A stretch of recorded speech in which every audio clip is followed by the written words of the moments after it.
Hey, what's going on, guys? You guys have tuned into Rules for Rebels. Now, I've done a number of videos about the Modelo cough. However, it's been a few days since I've made one, and things are evolving very rapidly. So I thought I'd make another video and just share some random thoughts about how I see this affecting businesses, the stock market, cryptocurrency, and e-commerce. I also figured I'd share my opinion, and one I think is going to be an unpopular opinion. That being that we're kind of hugely overreacting to this, or at the very least, the media is taking advantage of this to get people hyped up and worried for clicks and views. Let's start with the unpopular opinion. So those that think I'm an idiot can call me an idiot and move on. And those who want to unsubscribe can go ahead and do so as well. I don't get the whole unsubbing to somebody because you disagree with an opinion or point of view that you don't personally agree with. If anything, I think if you disagree with me, talk with me, try to change my mind. But I'm sure I will get a few people unsubbing, as I've already had a number of people on some of these past videos comment unsub, or I'm unsubbing from your channel. Let me first say, I do not believe the Modelo cough does not exist. Of course it exists. I also don't mean to say this is a non-issue, nor do I want to trivialize it. People are losing their lives, people are sick, people have family members who are sick, and I'm sympathetic to that. That said, with my limited scope of knowledge, I don't see how the world has essentially shut down and locked ourselves in our homes because of it. According to the World Health Organization, 1.5 million people died of TB in 2018, and over 10 million people fell ill from TB. Over 60,000 people per year die from the flu. Just this year's flu season, over 31 million people have caught the flu, with as many as 370,000 people being hospitalized from it. Over 16,000 people die each year from taking Advil, and over 100,000 people are hospitalized each year because of taking Advil. And in Chicago, we'll have upwards of 50 shootings in a single weekend during the warmer summer months, and all of these things are tragic, but do not shut down our society. The Modelo cough is a health crisis, and while the data is still out, it is fair to say that the death rate is between 20x and 50x that of the flu. It's still a rather small in the grand scheme of things, and in Italy, the vast majority of people who were dying, something like 99.2% plus of people, were either elderly or had a chronic illness. We keep hearing about the number of new cases. However, I would argue the sheer number of cases is far less important than the number of people who have actually needed to be hospitalized, the number of people who need respirators, and the number of people who have died from it. We don't really hear about the sheer number of people who get the flu, because many people get the flu, they feel like poop for a week, and then they move on and live their lives. I feel like hearing the sheer numbers turns into hype and doesn't really tell us much. I'm quite frankly shocked how quickly this went from being a non-issue to shutting down civilization as we know it, and personally, I think the economic effects will be as bad, if not worse, than the actual virus itself. We're already seeing articles about how severe child abuse cases are up across the country. Stress, economic hardship, and poverty are horrible for society. During recessions and depressions, child abuse goes up, domestic abuse goes up, drug abuse goes up, overdoses goes up, alcoholism goes up, crime goes up, violence goes up. The economic hardship is also going to cause some to go hungry, go without medication, go malnourished, and is going to hurt people's retirements. As far as eroding our rights, without getting into a whole bunch of conspiracy theories, the DOJ is proposing that they be able to hold people indefinitely without trial because of this. There's talk of tracking us with our phone data to see who's sick. We have California and other states freaking out about how our data is used. Everyone hates Facebook about how our data is used. Edward Snowden woke people up to the spying on our citizens, and people moan about the Patriot Act. Yet the second we all get a little bit worried about anything, we're all willing to throw our rights and our privacy out the window in the name of safety and security. Lastly, before we launch into some thoughts on how this is going to affect business and markets, if we listen to Andrew Cuomo or any of the experts, between 80% and 100%, essentially everybody, is going to wind up getting this. So we're really not doing anything more than slightly delaying the inevitable, which I realize to some extent is part of the plan. My plan would be this. Those who are immune compromised or elderly go into isolation. We can give them money, we can shop for them, whatever needs to be done. We secure their safety, but the rest of us go on about living our damn lives, and the world keeps turning. Anyhow, that's my whole diatribe on this whole it's not as serious as we're making it out to be thing. But for some other thoughts, here's just a few other random thoughts I had about these issues. The most annoying thing to me right now about this whole thing is the people on their high horses yelling at everybody else for going out. I keep seeing people online who complain about how many other people are on hiking trails, at parks, and how stupid they are. Yet these people themselves, are out at the same parks and the same hiking trails to be able to even see this in the first place. So essentially, they want everybody else to stay cooped up in their house so that they can do the same things that they're bitching about other people doing, but that they can live in safe bubbles because nobody else is out. I also think the amount of misinformation out there is ridiculous. I see people online yelling at those of us who are still out running, going for bike rides and hiking, saying things like if a jogger runs by and coughs and you go by 30 seconds later, there could still be particles in the air.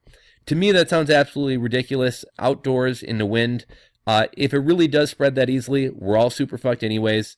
I would argue that grocery shopping or even living in an apartment or a condo where common air is circulated is 1,000 times more dangerous than going to the beach or a park or the forest preserve where somebody a half mile away may wind up coughing or sneezing, and somehow that's going to make its way into my lungs through the wind and everything else. I also think the types of businesses shutting down makes absolutely no sense. My gym was open up until 2 days ago, yet bars had to close a while back. The gym is people leaking bodily fluids all over the place, breathing heavy, coughing, wiping their faces, all touching common surfaces. How can a gym stay open but not a bar? Again, even today, the types of businesses that are still open is somewhat of a joke. There's a cigar bar near me that's still open. I'm not sure how that's an essential business, but they're still open. Will other businesses have shut down? There's a popcorn shop near me that's open. Will I get that food and grocery stores kind of get a pass during this? I wouldn't call a place that sells popcorn and only popcorn an essential food or an essential business that needs to stay open. Businesses that want to stay open can also easily kind of twist what they sell into fitting why they should be open, like an office supply store who happens to sell some snacks up at the counter. They can kind of weasel their way into staying open. As far as just some thoughts in general, as well as how this is going to affect like hustles, business, investments, the stock market, here we go on that one. I don't know how you guys feel, but I feel especially unmotivated right now. There's this kind of very surreal feeling in the air. It's almost like that of like a hurricane party down in Florida, or a blizzard or a snow day in the Midwest or up north. There's just this feeling that everything is shut down and everything's on hold, and you kind of just want to light a fire and watch some Netflix movies and chill out. And while I am doing some of that, I'm still going for my runs. I'm still doing work for my clients. I'm still hustling online, but I am finding it incredibly difficult to stay motivated. So I don't know if any of you guys are wrestling with that or battling with that as well. I think when things get back up and running, I think a lot of us are going to have a hard time kind of falling back into the rhythm of running our businesses or working or whatever else. Think about it. Like, there's a case to be made for working in blocks of time, because when you bounce from one activity to the next, I think like scientific studies show that it takes between like 7 to 15 minutes to settle back into an activity. So if I'm working on, I don't know, writing a paper, and I wind up interrupting myself to take a phone call or write an email, when I sink back into that activity, it's going to be like 7 to 15 minutes before I'm kind of fully engaged in that activity again. And I think the same thing's going to kind of happen to business as a whole, right? I think people are going to have a hard time getting back into their normal routines and normal schedules.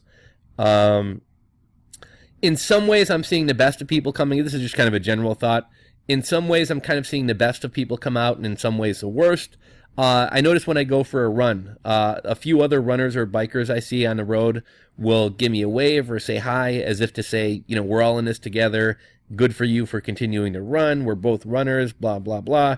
That's just one small example, but you kind of get the point.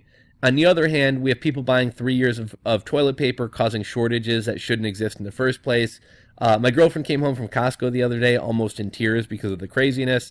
They had people lining up outside, only letting in like 30 at a time. She said some lady pushed her out of the way to grab a case of water or something else. Someone else pushed her out of the way at the register. Like, we're also seeing kind of the worst of people come out. As far as the stock market, I'm not even going to try to pretend that I know what's going to happen with that. In my mind, we've essentially chosen to shut down the economy temporarily.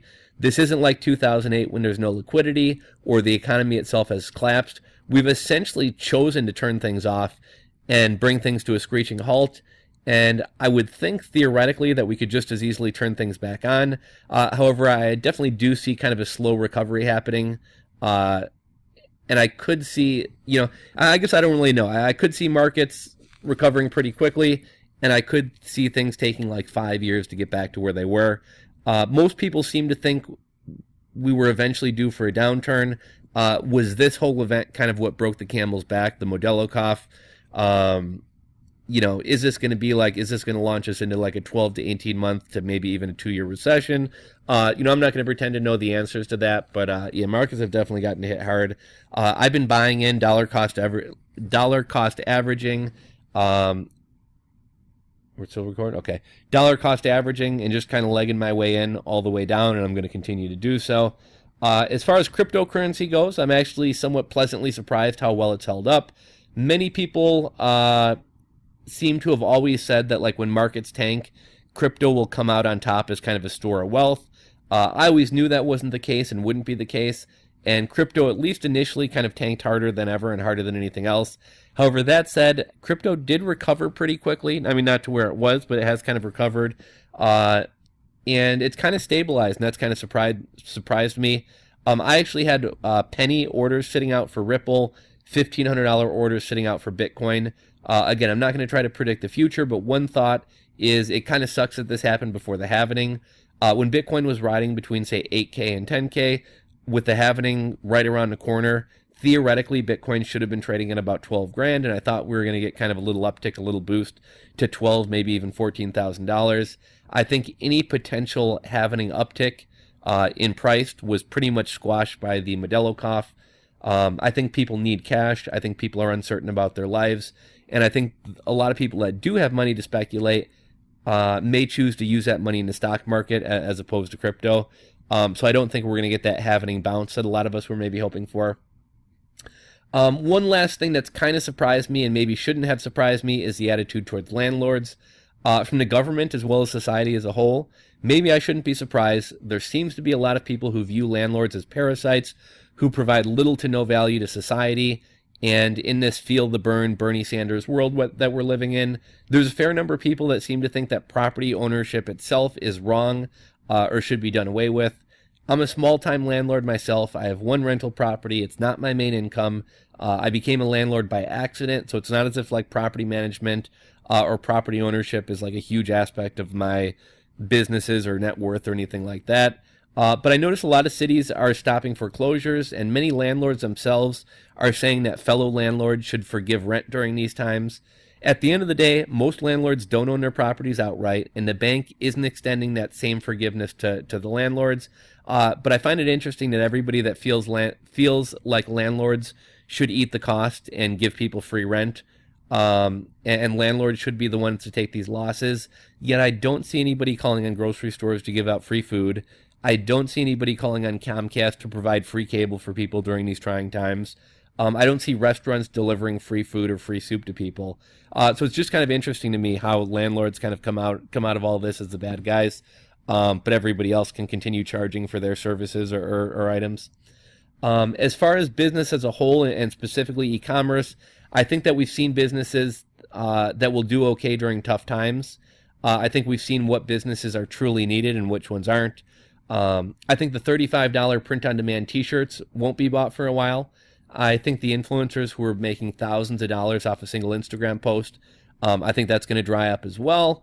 I think a big chunk of the non-essential e-commerce is going to dry up, at least in the short term, and I think that's going to extend to hurting everyone from influencers to influencer marketing agencies to SaaS services like Jungle Scout and other softwares that people use to engage in e-commerce. I think drop shippers who sell non-essential gadgets and junk are going to get hurt, and they're already hurting. There aren't going to be as many quote-unquote winning products for a while. Also, currently, drop shippers are already hurting from supply chain issues in China, as well as customers not wanting to receive items from China, as well as people who need things right now, needing them quickly, and not wanting to deal with the long shipping times that drop shipping takes. I personally don't watch very much Gary Vee anymore these days, but I will say he was right about one thing. He talked about how tech companies and VCs are throwing money at any kid in a hoodie who knows how to code, and how people are making big money off influencer marketing, and everybody thinks it's just kind of a gay old time. And he said eventually the day would come when the economy wasn't just spitting money at everybody, and things were going to dry up real quick, and we were going to kind of see who the real hustlers are. And I think that's kind of come to fruition and is going to continue to be the case for a while. As far as the overall economy, I don't think things are going to bounce back for a bit. I think a lot of people, at least for a while, aren't going to be going back to their old routines. I think all the media hype surrounding this, which was for views and watch time and advertiser money, scared the shit out of a lot of people. And I think once things open back up, I think a lot of people who used to go to gyms may not go back to gyms and may decide to work from home or work out at home for a while. I think a lot of big group activities, be it bars, coffee shops, movie theaters, and sporting events, I think people are going to be a little bit gun shy about going back to these types of things. People seem to be scared of their friends and neighbors. Like, God forbid somebody cough or sneeze in public. Everybody around them is ready to run. We're seeing Asian people being beat up in supermarkets and things like that just for being Asian. I think at least in the short term, this is going to kind of affect people's behaviors. I could see it being a year to a year and a half before people like really settle back into their old routines. And some of this like craziness may wind up sticking around forever. Anyhow, guys, that is just some random thoughts and ramblings from me. I'm curious to hear your guys' thoughts as well, so drop a comment below. Let me know your thoughts, if you agree with me, if you disagree with me, how you see things shaking out. If you want to call me an idiot, that's fine as well. Try to stay motivated during these trying times when you may not feel like doing as much. It's a great time to read, a great time to start developing some new skills, working on a website or a new YouTube channel, or even starting a new business. Anyhow, guys, that's all I have to say. Rules for Rebels, signing out.